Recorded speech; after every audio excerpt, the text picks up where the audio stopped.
What is migration and what does it Today entail? we're going to explain the topic migration. First of all, what is migration? In general, migration is the movement of an individual from one place of residence to another. For example, moving from America to Spain. Now then, what is the difference between immigration and emigration? The word immigration is used when talking about the country someone moved to, which means that someone is entering a foreign country.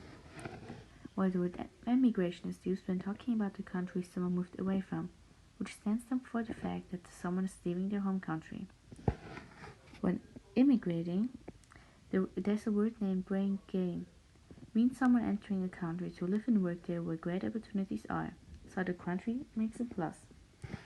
When emigrating, there's a word called brain drain. Means people migrating for a better standard of living and quality in life in different places worldwide, which means the country would lose a person. Now we'll take a look at the consequences migration in general entails. Emigration results into a shrinking city.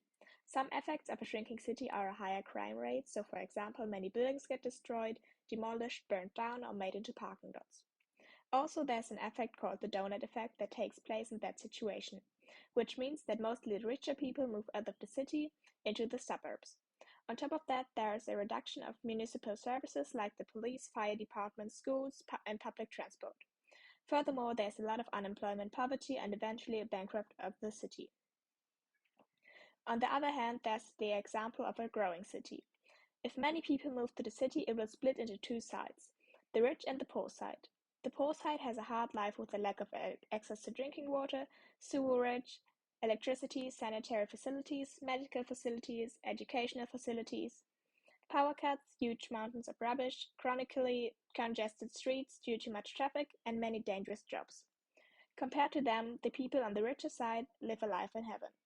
They have exclusive residential areas, shopping streets, hotels, banks, embassies, administrative buildings, security personnel, and a high sanitation.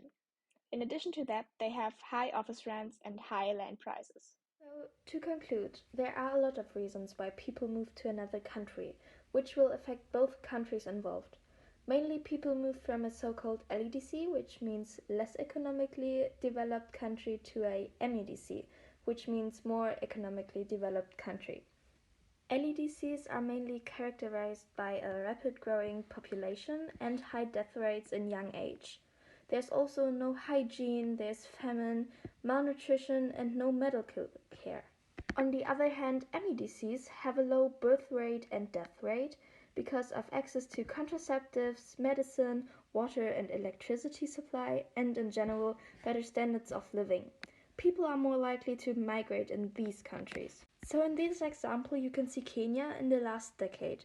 So there's a high birth rate in both, but people only get like to 50, but also only like 2% of the population. Hopefully the question what is migration and what does it entail hasn't left any question marks. Thank you!